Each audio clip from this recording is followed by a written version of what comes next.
Assalamualaikum warahmatullahi wabarakatuh. Salam sejahtera bagi kita semua. Om Swastiastu, Namo Buddhaya, salam kebajikan. Kita jumpa lagi di Jurnal Singgih Channel, di mana kita merdeka belajar tak terbatas ruang dan waktu. Kali ini kita bertemu untuk membahas mata kuliah akuntansi keuangan menengah di pertemuan yang kedua. Materi yang akan kita bicarakan adalah rekonsiliasi bank dan investasi jangka pendek. Ya, untuk yang pertemuan yang kedua part 1 kita bahas mengenai rekonsiliasi bank. Rekonsiliasi bank ini satu proses akuntansi untuk menemukan sebab-sebab terjadinya perbedaan antara catatan perusahaan dengan laporan bank dan menemukan jumlah saldo rekening yang sesungguhnya pada suatu saat tertentu. Nah, tujuannya untuk apa? Yang pertama untuk mengecek ketelitian dalam pencatatan dalam rekening kas dan catatan bank. Yang kedua adalah untuk mengetahui penerimaan atau pengeluaran yang sudah terjadi di bank tapi belum dicatat di perusahaan. Oke. Faktor penyebab perbedaan yang pertama adalah penyebab yang ada di bank. Untuk penyebab yang ada di bank, ya, yang pertama adalah setoran dalam perjalanan atau deposit in transit. Jadi, deposit in transit, setoran dalam perjalanan. Perusahaan sudah mencatat sebagai penerimaan, tapi disetorkan di bank di jalan, jadi belum sampai di bank. Bank belum menerima atau mencatat penerimaan tadi. Oke, yang kedua adalah cek yang beredar, outstanding check, yaitu elemen yang sudah dicatat sebagai pengeluaran oleh perusahaan tapi belum dicatat oleh bank. Misalnya, cek sudah dikeluarkan perusahaan dan sudah dicatat tapi belum diuangkan oleh penerimanya sehingga belum dicatat oleh bank. Kita terkadang membayar menggunakan cek kan, tapi cek tadi belum dicairkan oleh si penerimanya. Nah, penyebab yang ada di perusahaan yang pertama adalah elemen sudah dicatat sebagai penerimaan oleh bank, tapi belum dicatat oleh perusahaan. Misalnya, bunga yang telah diperhitungkan oleh bank sebagai pendapatan, tapi belum dicatat perusahaan, ya. Juga penagihan wesel sudah ditagih oleh bank, ya, tapi belum dicatat oleh perusahaan atau belum tahu perusahaan tadi.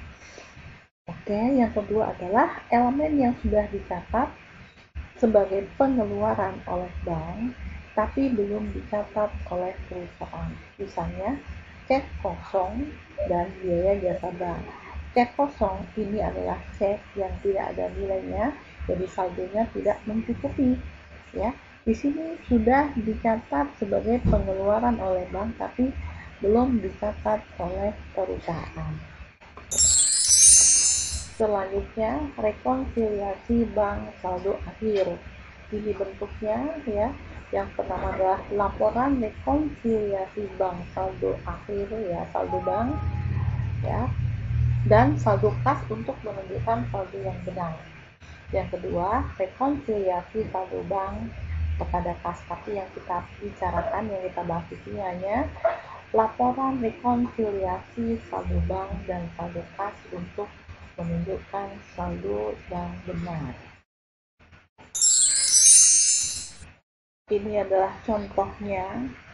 Kasusnya diketahui data PT Rafa dari laporan bank. Di sini ada jasa giro 8.900, biaya bank 1.600, ya. Saldo akhir bank ini ada 661.600, dan dari rekening kas yang ada di perusahaan terdapat data setoran dalam perjalanan atau deposit in transit ada 180.000 dan uang kas yang tidak disetor 40.000. Nah, setoran dalam perjalanan tadi kan seperti yang tadi dijelaskan, ya, kita kirim tapi masih di jalan. Oke, tapi bank belum menerima. Nah, di sini kas yang tidak disetor, misalnya petty cash ya. Nah, cek yang beredar atau outstanding check ini nomor 602, 611 dan 614 masing-masing 60.000, 80.000 dan 121.200 rupiah. Nah, salah catat ini ada penerimaan kas yang harusnya penerimaan yang 101.200 dicatat sebesar 102.100. Jadi di sini ada selisih 900. Oke. Nah, saldo akhir kas ada 614.000 rupiah. Nah, di sini ada dua cara ya. Yang pertama, di sini ada saldo akhir bank. Kalau yang pertama kali Anda masukkan adalah saldo akhir bank sebagai dasarnya atau basicnya, maka yang berubah yang disamakan adalah yang ada di perusahaan, yaitu setoran dalam perjalanan ya, dan ini yang saya kasih warna biru-biru itu. Oke, jadi yang biru-biru, nah di sini masukkan di sini. Oke, setoran dalam perjalanan ini belum dicatat oleh bank, jadi akan menambah saldo akhir bank. Uang kas yang tidak disetor ya, ini petty cash, ini juga menambah saldo bank untuk menunjukkan saldo yang sebenarnya. Jadi totalnya ada penambahan 220.000 sehingga saldo akhir banknya ada 881.600. Nah, dikurangi dengan cek yang beredar yang ini ya. Kita pindahkan di sini, jadi totalnya ada 261.200 sehingga saldo kas yang sebenarnya adalah 881.600 dikurang 261.200. Jadi ada saldonya ada yang benar ini ada 620.400 ya.